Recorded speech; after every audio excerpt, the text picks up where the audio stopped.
The atmospheric sensors started screaming their warnings around 18:00 station time.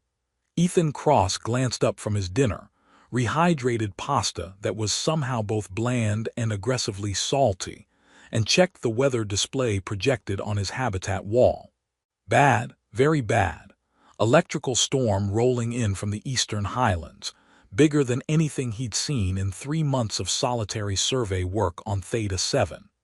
The readings showed electromagnetic activity that would fry unprotected equipment and cook organic tissue within minutes of exposure. Great, Ethan muttered, abandoning his meal to secure the habitat. He'd been through a dozen storms during his posting, but this one looked particularly violent. Time to batten down and wait it out. He sealed the outer doors, activated the electromagnetic shielding, checked that all his survey equipment was safely inside or rated for extreme weather. The habitat was designed for exactly this: reinforced structure that could withstand Theta 7's worst atmospheric tantrums while keeping its occupants safe and relatively comfortable. The storm hit with impressive fury. Lightning that wasn't quite lightning, more like atmospheric discharge that turned the sky purple and white, cracked overhead constantly. Wind that wasn't quite wind, more like pressure differentials that could tear equipment from its moorings, howled around the habitat's curved walls. Ethan had learned not to watch. The display of raw planetary violence was beautiful, but also deeply unsettling.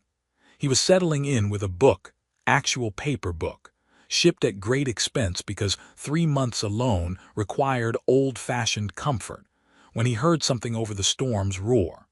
Impact against his outer door. Not debris. Ethan had learned to distinguish the random percussion of storm-tossed material from deliberate contact. This was rhythmic, purposeful, someone pounding. That was impossible. Ethan was alone on Theta 7, the only human installation on a moon undergoing preliminary atmospheric surveys before terraforming consideration. He hadn't been notified of any incoming personnel. Ships didn't land during storms like this, too dangerous, too likely to get fried by atmospheric discharge. But the pounding continued, desperate, insistent. Someone was outside in a storm that would kill them within minutes. Ethan didn't hesitate. He ran to the airlock controls, overriding the safety protocols that insisted opening the outer door during active storm was suicidally stupid. If someone was outside, they were dying. Seconds mattered. The outer door cracked open, and a figure stumbled into the airlock. Tall, definitely not human even through the environmental suit. The airlock cycled automatically, but Ethan could see their suits smoking from electrical damage, systems failing, movement becoming sluggish. When the inner door opened, the figure collapsed forward. Ethan caught them, his shorter human frame struggling with their height and weight, dragging them inside and sealing the door behind them. Their suit was badly damaged, multiple breach points, life support failing, helmet's faceplate cracked. "Hold on," Ethan said, reaching for the helmet releases. "I'm getting you out of this thing." The helmet came off and Ethan froze. Velkari. He was looking at a Velkari woman, unmistakable with those long, elegant ears now flat against her head, silver eyes wide with pain and shock, skin shifting through colors that might mean distress or injury or both. The Velkari were isolationists, claiming vast territories and responding to intrusions with overwhelming military force. Humanity had minimal contact with them, and what contact existed was tense at best, openly hostile at worst. And one of them had just crashed into his habitat during a storm. She stared at him, and he watched realization hit as she registered what he was. "Human," she whispered, the word translated by her suit's damaged but still functional system. Her hand moved toward what was definitely a weapon holstered at her hip, then stopped. She was badly injured, burns visible on her arms and exposed neck where the suit had failed, her breathing labored, her whole body trembling with shock and pain. She needed medical attention immediately. She was also staring at him like he was a threat, her ears angled in expressions Ethan's basic xenobiology knowledge identified as fear and aggression mixed together. "You're hurt," Ethan said slowly, keeping his hands visible and non-threatening. "I'm not going to harm you. You need medical treatment. Please let me help you." She didn't move, didn't speak. Just watched him with those silver eyes while her damaged suit continued failing, and her injuries clearly worsened by the second. Ethan made a decision. "I'm coming closer. I'm a medic, basic training, but I know how to treat burns and shock. I'm going to help you whether you want it or not, because letting you die in my habitat isn't an option I can live with. If you're going to shoot me for helping, do it after I've stopped your immediate bleeding." He moved carefully, watching for any sign she'd actually draw the weapon. She didn't. Her hand fell away from the holster, though her eyes tracked his every movement with wary intensity. Her suit's medical readout was still functional, displayed vital signs and biological data that Ethan's medical kit could interpret. Valkyrie physiology was similar enough to human that his emergency supplies should work. Burns first, then shock treatment, then assessment of other injuries. "This is going to hurt," Ethan warned, pulling out regenerative gel and sterile bandages. "But it's better than dying. Try not to shoot me while I work." He started with the worst burns on her arms, second-degree equivalent where electrical discharge had overwhelmed her suit's protection. The regenerative gel lit up with biological activity as it interfaced with her chemistry, and she hissed with pain but didn't pull away. "What's your name?" Ethan asked while working, trying to keep her conscious and focused. "I'm Ethan. Ethan Cross, survey engineer. Been alone on this moon for 3 months doing atmospheric analysis. You're my first visitor." She didn't answer immediately, her breathing harsh and irregular. Then quietly, "Kaya." "Nice to meet you, Kaya. Wish it was under better circumstances." He moved to treating burns on her neck, trying to be gentle with clearly sensitive tissue. "What were you doing out in that storm? Your ship crash?" Yes, the word was forced. Systems failed. Navigation error, caught in discharge field, emergency landing, barely survived impact. And then you ran for shelter in a storm that should have killed you within minutes. Ethan finished treating her visible burns and started checking for internal injuries with his medical scanner. That was either incredibly brave or incredibly stupid. "Both," she managed, and Ethan thought there might have been a hint of humor in the word. "I can work with both." He checked the scanner readouts. No immediate life-threatening internal damage, though she'd need rest and proper medical care beyond his field kit's capabilities. "You're going to live, which is good because I'd hate to have saved you from the storm just to lose you to shock." She was watching him with less obvious hostility now, though her ears remained angled with wariness. "Why you help? I am enemy. My people would kill you for being in claimed space." "We're not in claimed space. Theta 7 is unclaimed territory under the Horizon Accords. I have legal right to be here." Ethan covered her with a thermal blanket from his emergency supplies. "And you're not my enemy right now. Right now you're an injured person who needed shelter. That's all that matters." "Humans are strange," she muttered, but her eyes were already closing with exhaustion and shock catching up to her. "Probably," Ethan agreed. "Rest now. Storm should pass in a few hours. We'll figure out the rest when you're not dying." She drifted into unconscious sleep, and Ethan sat back, looking at the Valkyrie woman currently occupying his habitat's emergency cot. He just saved the life of someone whose people considered humans invaders. She could still shoot him when she woke, could call her people and have him arrested or killed, could turn his act of mercy into diplomatic disaster. "Well," Ethan told his empty habitat, "this is either going to be the best decision I've made or the absolute worst. No middle ground here."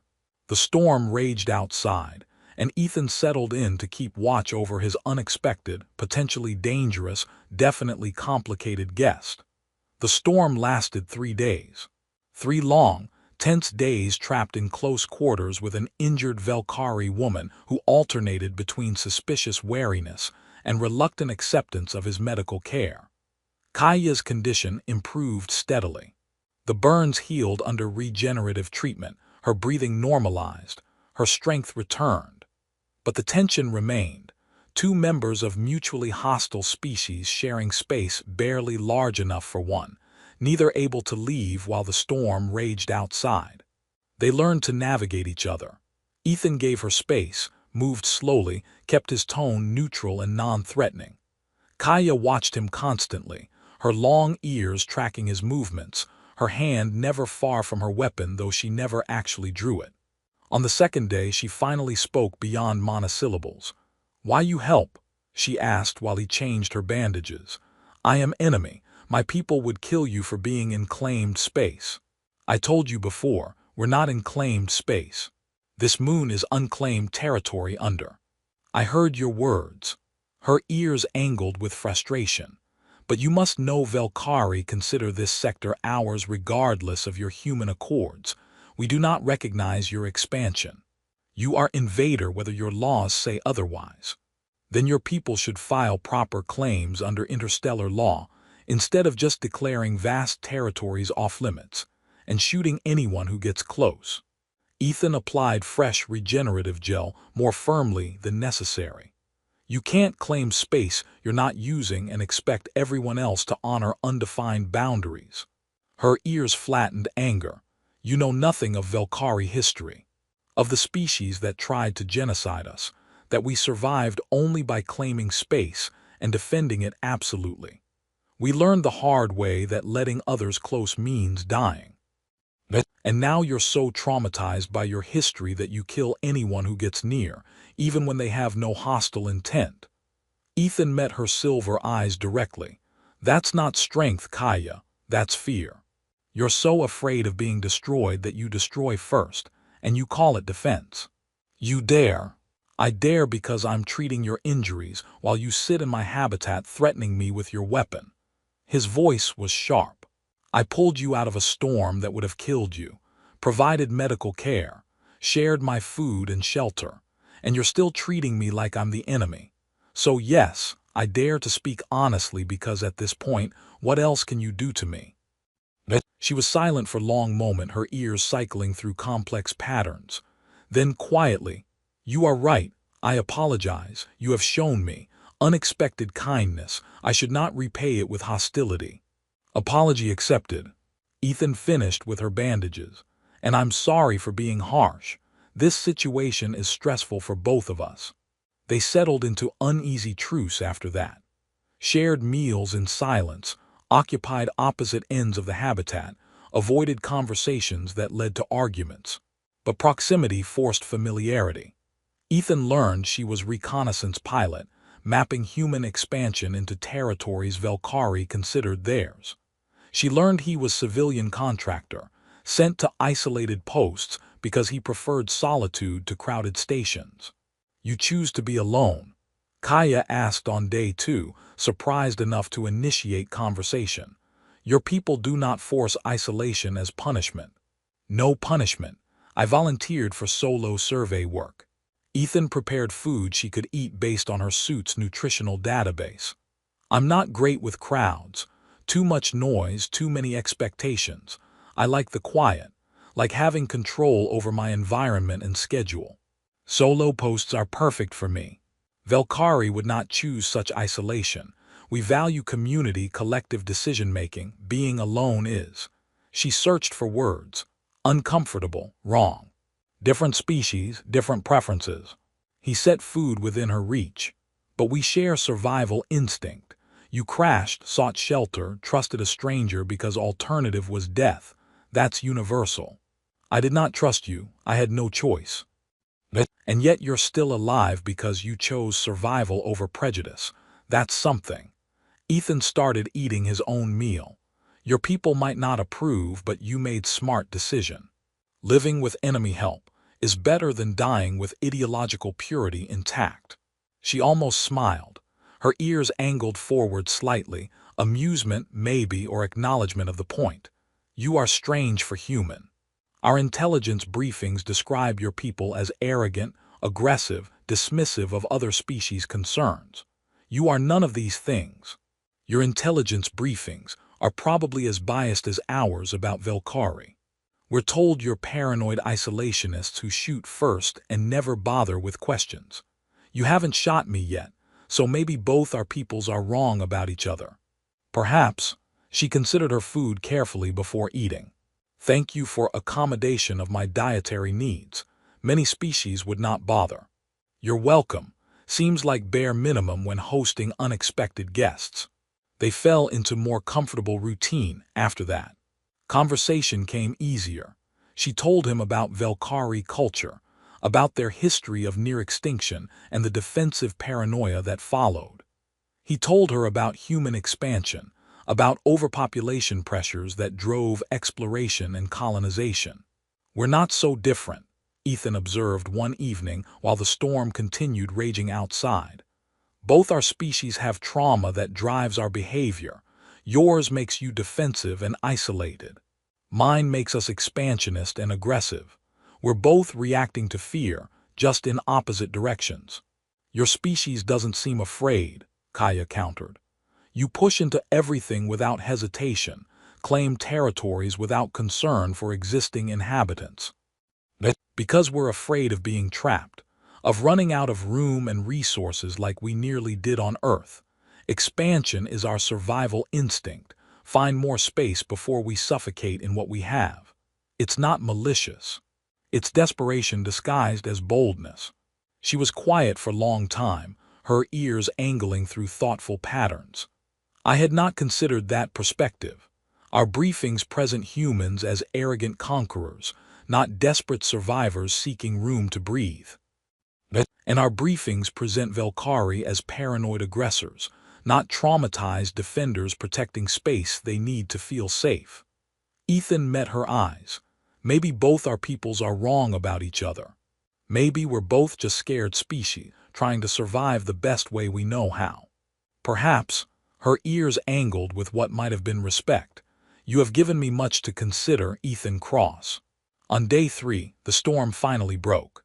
The sensors showed clearing atmospheric conditions, safe electromagnetic levels, visibility returning. Kaya could leave.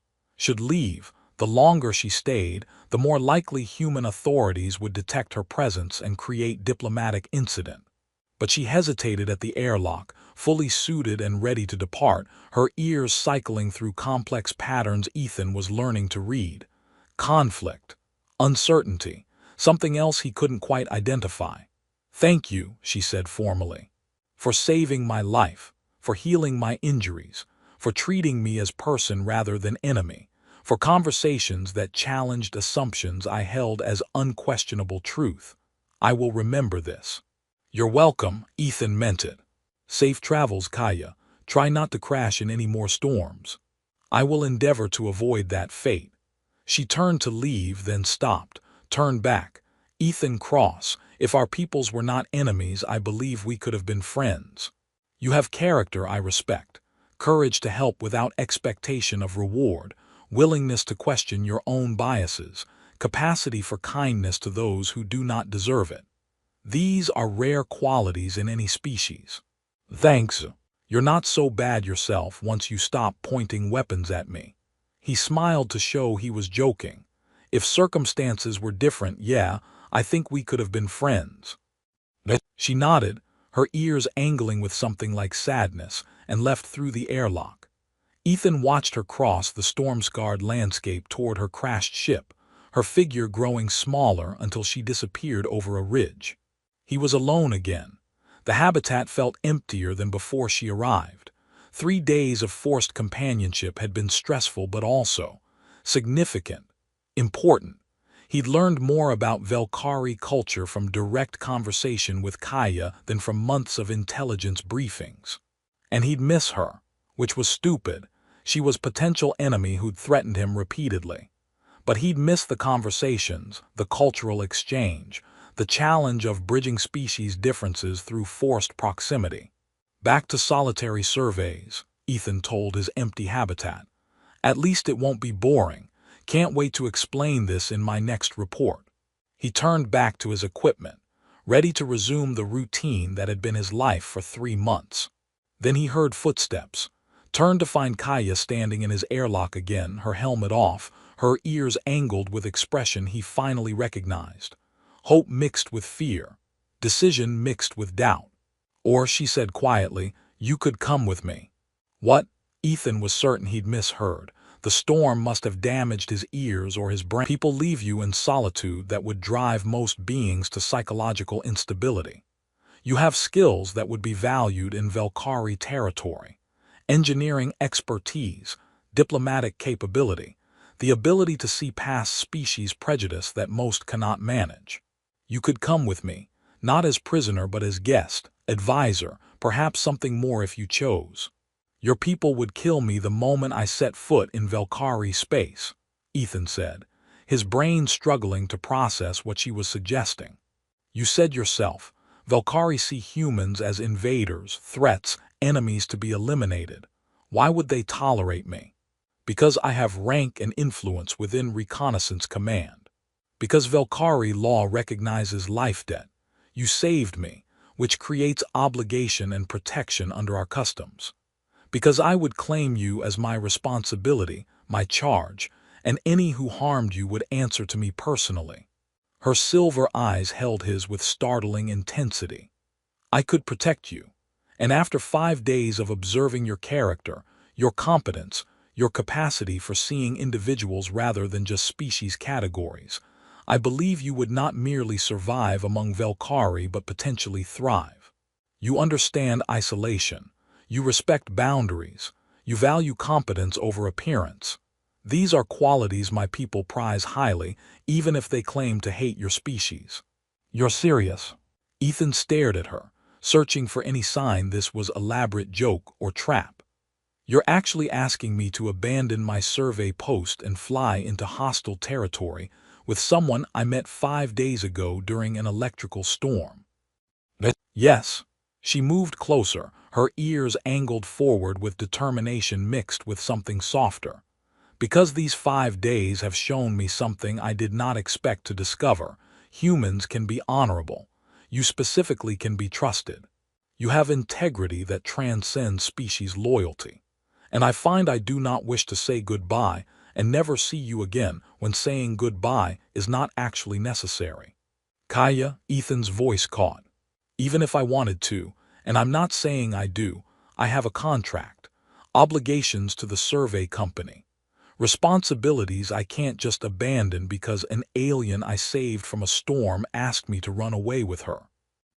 Your contract confines you to isolated moon for 6 more months with no human contact, performing work that automated systems could accomplish equally well.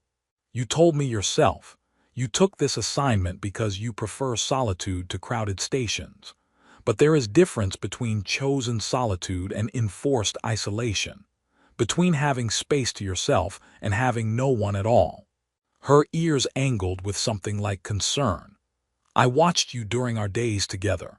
You are lonely, Ethan Cross. You hide it well, bury it under routines and work, and pretending isolation is preference rather than resignation. But I see it, and I am offering alternative. Come with me. See Velkari space. Meet my people as individual rather than enemy representative. Perhaps help bridge the gap between our species that diplomats have failed to cross for generations. Perhaps, her ears flattened with obvious embarrassment, perhaps simply spend time with someone who understands what it means to be separate from your people, even when surrounded by them. Ethan wanted to refuse, should refuse. This was insane on every possible level. Abandoning his post would break his contract, potentially end his career in survey work. Going to Velkari space was dangerous. Their military might decide he was spy or threat regardless of Kaya's protection. And even if he survived the political implications, there was the simple fact that he was considering leaving everything familiar to fly into unknown territory with someone he'd known less than a week. But he was also thinking about 6 more months of absolute solitude on Theta 7, about the creeping loneliness he'd been ignoring, the way conversations with automated systems had started feeling almost real because he needed interaction so badly. about how alive he'd felt during these 5 days with Kaya, even with the tension and danger and mutual suspicion, about how empty the habitat felt now that she was preparing to leave. "This is completely insane," Ethan said slowly. "Probably going to get me killed or arrested or cause diplomatic incident that sets back human-Valkyrie relations for generations. I'll lose my job, my reputation, possibly my freedom. Every rational part of my brain is screaming that this is a terrible idea." "Yes," Kaya agreed, her ears angled forward with cautious hope. "All those consequences are entirely possible and perhaps even likely. I cannot guarantee your safety or that this decision will not destroy aspects of your life you value. I can only promise that I will dedicate myself to protecting you and that you will experience things no other human has seen. That the risk might yield rewards impossible to achieve through caution." Ethan thought about the life he'd built, safe, predictable, isolated. Thought about the person he'd been before this storm, before Kaya crashed into his habitat and forced him to see beyond his comfortable solitude. Thought about the choice he was facing and realized it wasn't really about rationality or safety or career concerns. It was about whether he had courage to choose possibility over certainty, connection over isolation, living over merely existing. "I need to secure the habitat," he said, making decision that felt simultaneously insane and inevitable. "Set it to automatic monitoring so the survey company doesn't panic when I don't check in. Gather my essential equipment. Leave message explaining I'm taking emergency leave due to circumstances beyond my control," which is technically accurate even if wildly incomplete. Kaya's ears shot straight up with joy, and for first time since he'd met her, she smiled, genuine expression of delight that transformed her entire face. "You're coming with me, truly."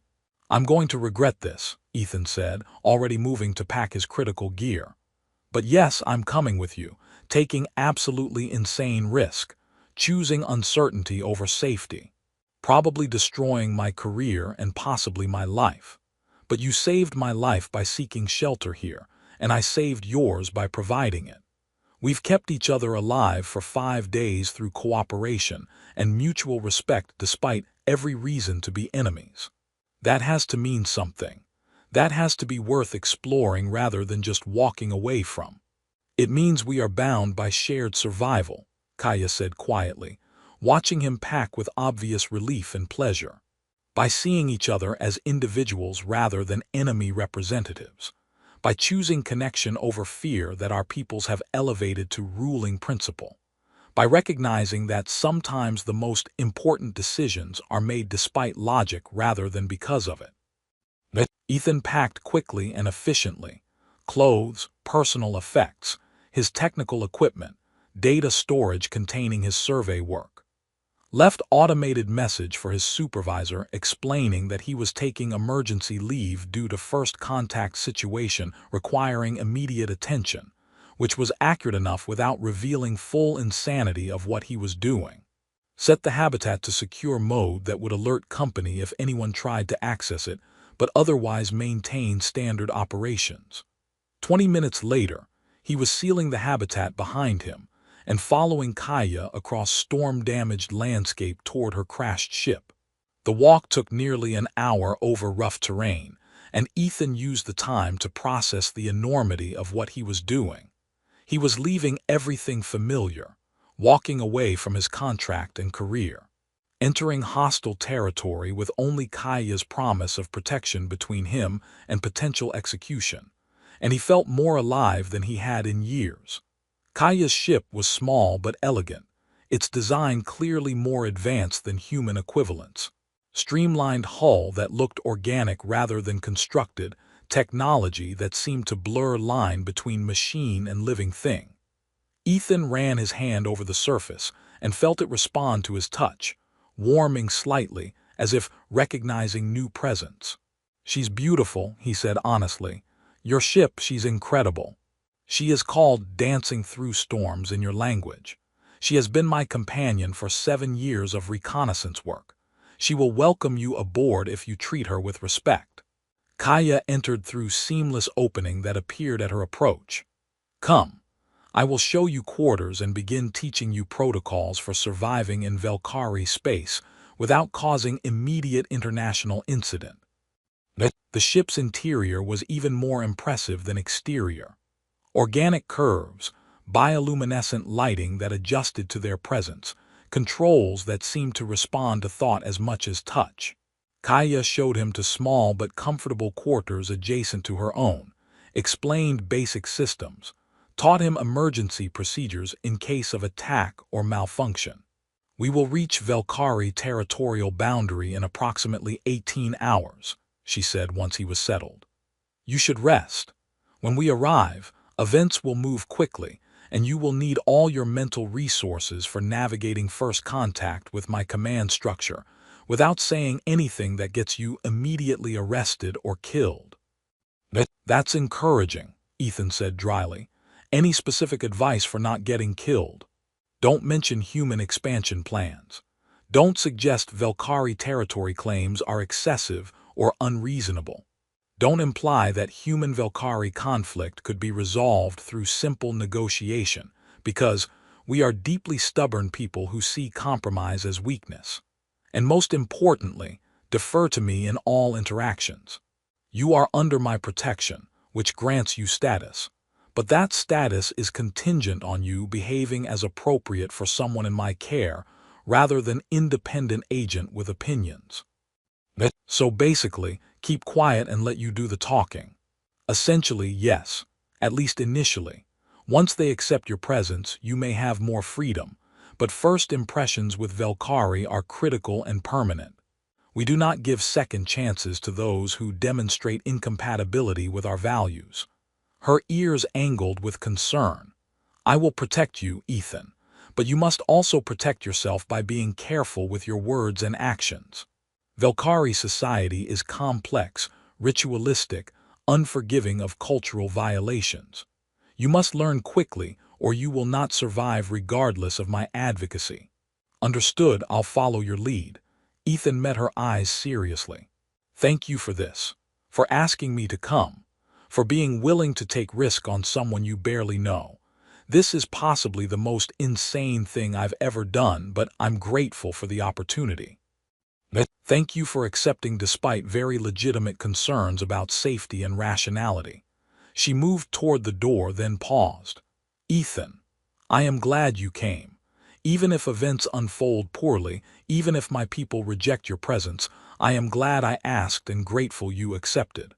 These 5 days with you have been significant, important in ways I am still processing.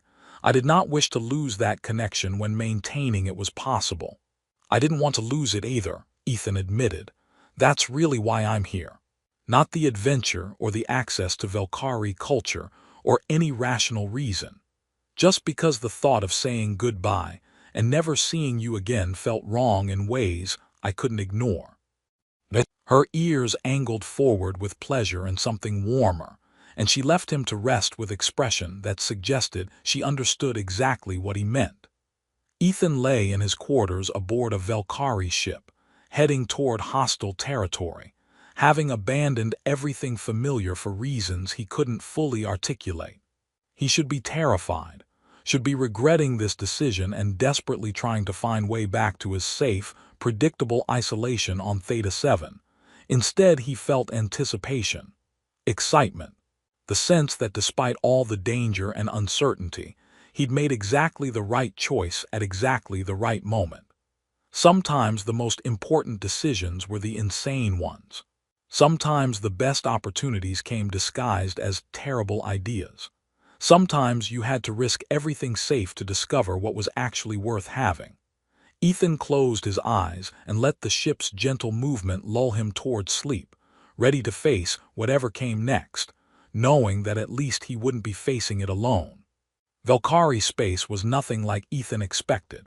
He'd imagined military installations, harsh security, constant surveillance.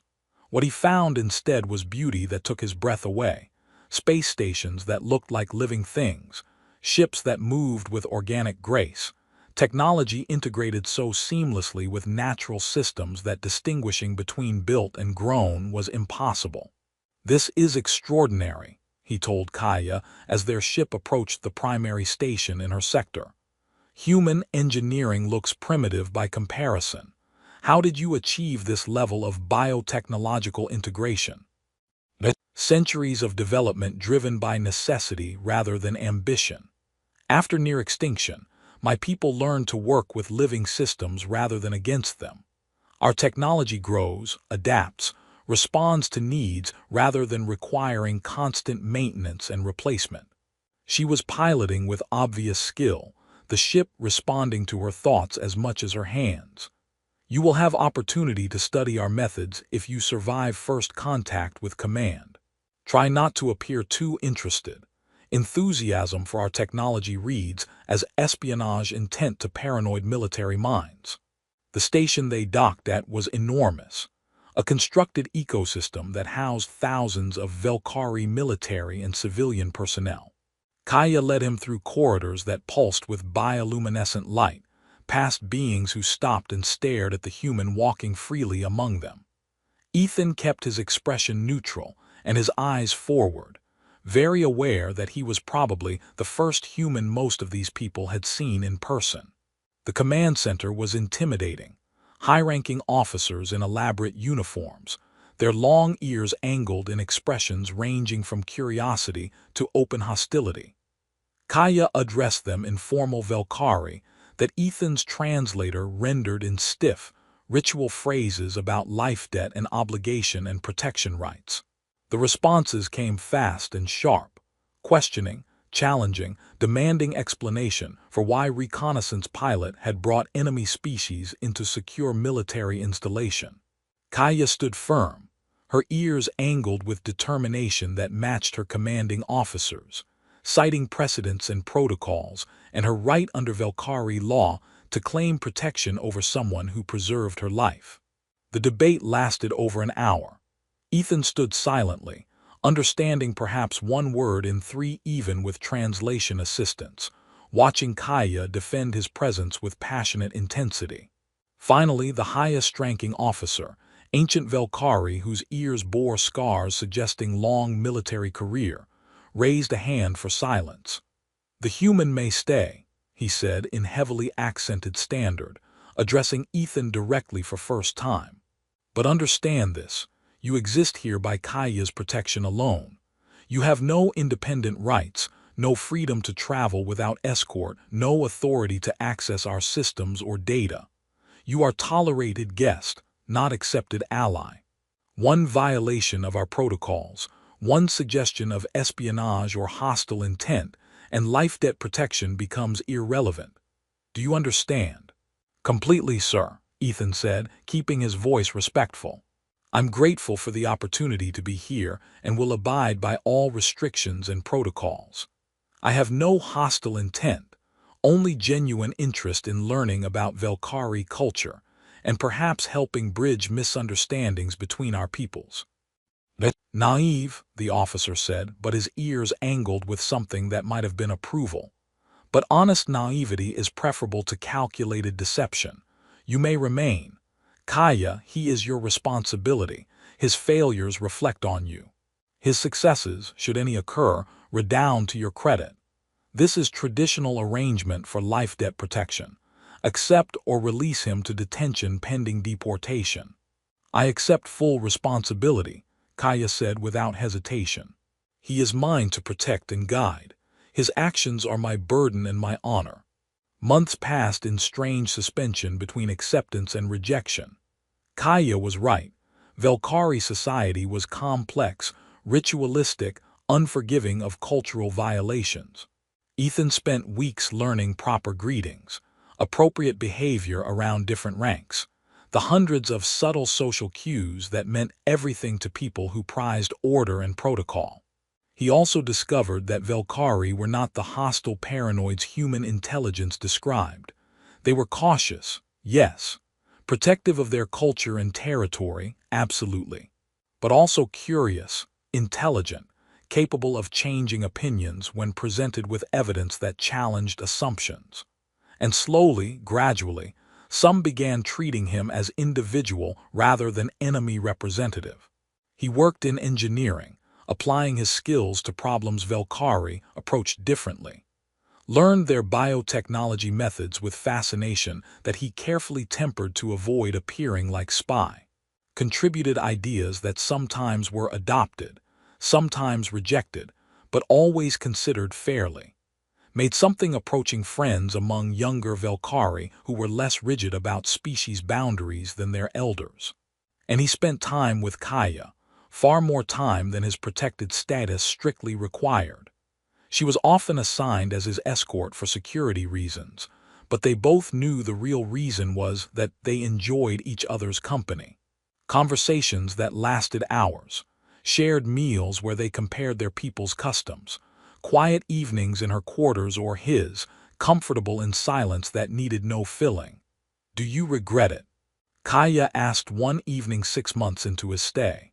They were in her quarters, reviewing survey data she was teaching him to analyze using Valkyrie methods. "Coming with me, leaving your post, choosing uncertainty over the safety of your survey work." "Every day," Ethan said honestly, setting aside the data to meet her eyes. "I regret the career I abandoned, the contract I broke, the comfortable isolation I gave up. I regret not knowing if I can ever return to human space without facing legal consequences. I regret the friends and family I left behind without proper explanation. Every single day I regret something about this decision." Her ears flattened with distress. "Then perhaps you should." "And not at all," he interrupted. "I also don't regret it even slightly. Because being here, learning your culture, seeing your people as they actually are rather than as intelligence briefings describe, working with technology that makes human engineering look primitive, all of that is worth the regrets. And spending time with you, getting to know you beyond crisis circumstances, being your friend and possibly something more if we both chose it, that's worth every sacrifice I made to be here." Her ears shot up with surprise and pleasure. "Something more?" she asked quietly. "You would consider. Valkyrie-human bonding is not impossible, but it is unprecedented. Our physiologies are compatible, but our cultures are vastly different. And I am still your protector under life debt law, which complicates any potential romantic relationship with power dynamics that—" "Kaya," Ethan interrupted gently. "I've spent 6 months watching you defend me, teach me, include me in your world despite constant pressure to simply deport me and be done with the complication I represent. You've been patient, kind, honest about your culture's flaws while still valuing its strengths. You challenge me intellectually, make me laugh with your dry observations about human irrationality, and make me feel valued in ways I haven't experienced before. If you're asking whether I have feelings for you beyond friendship, the answer is yes. Definitely yes. But I also understand if life debt protection makes romance impossible or inappropriate." "It doesn't," she said, moving closer with visible decision. "Life debt creates responsibility, not prohibition. And I have feelings for you as well, have had them since you saved me despite every reason to let me die. Since you treated enemy with kindness and changed my understanding of what humans could be. I wanted to ask you to come with me not only because I valued our intellectual connection, but because I valued you personally and wanted opportunity to explore whether survival bond could become something deeper." "And can it," Ethan asked, "become something deeper?" "I believe so," Kaya said, taking his hands in hers. "If you're willing to accept that relationship with me means navigating Valkyrie cultural expectations around partnership that are different from human norms, means facing continued suspicion from those who see human Valkyrie bonding as betrayal of species loyalty, means building something unprecedented without clear models for how it should work. I've been navigating unprecedented territory since the moment you crashed into my habitat during a storm," Ethan said, pulling her closer. "I think I can handle unprecedented romance too." She kissed him then, carefully, tentatively, like she wasn't entirely sure how human Valkyrie physical affection should work. Ethan kissed back, and they figured it out together, and it was awkward and wonderful and exactly right despite all the ways it shouldn't work. Years later, Ethan still didn't have simple answer when people asked if he regretted his decision. Life in Valkyrie space remained challenging. He was always outsider, always watched, always aware he existed on borrowed time that could be revoked if his presence became too controversial. He couldn't return to human space without facing consequences for broken contract. He lived in culture that wasn't his, learning customs that sometimes made no sense, building life in place he never intended to be. But he had Kaya, brilliant, caring, challenging partner who made every difficulty worthwhile, had work he found meaningful, had perspective on human Valkyrie conflict that neither side possessed, making him valuable as informal advisor on rare occasions when both peoples attempted dialogue. Had life that was complicated and uncertain, but never boring, never empty, never the isolated existence he'd been settling for before Storm forced him to choose different path. Do you regret it? Kaya asked sometimes, the question becoming ritual between them. Every day, Ethan always answered, and not at all. Contradictory human. Accurate assessment. He pulled her close, comfortable in their shared space that was neither human nor Valkyrie but something they'd built together. Thank you for crashing into my habitat during that storm, for asking me to come with you, for giving me choice between safe isolation and uncertain connection. Best storm I ever survived. Thank you for saving me, for accepting my invitation despite very reasonable concerns about survival and sanity, for choosing possibility over certainty. Her ears angled forward with contentment. Best crash landing I ever experienced, though I recommend we avoid repeating it. Agreed.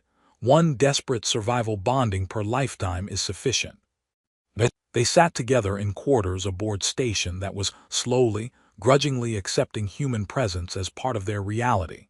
Building future neither had planned but both had chosen, proving that sometimes best decisions started with storms and ended with unexpected love that transcended species and culture, and every logical reason it shouldn't work. Ethan had survived storm by offering shelter. Kaya had survived it by accepting help from enemy, and both had survived the aftermath by choosing connection over isolation, possibility over safety, each other over everything familiar. It was enough, more than enough everything.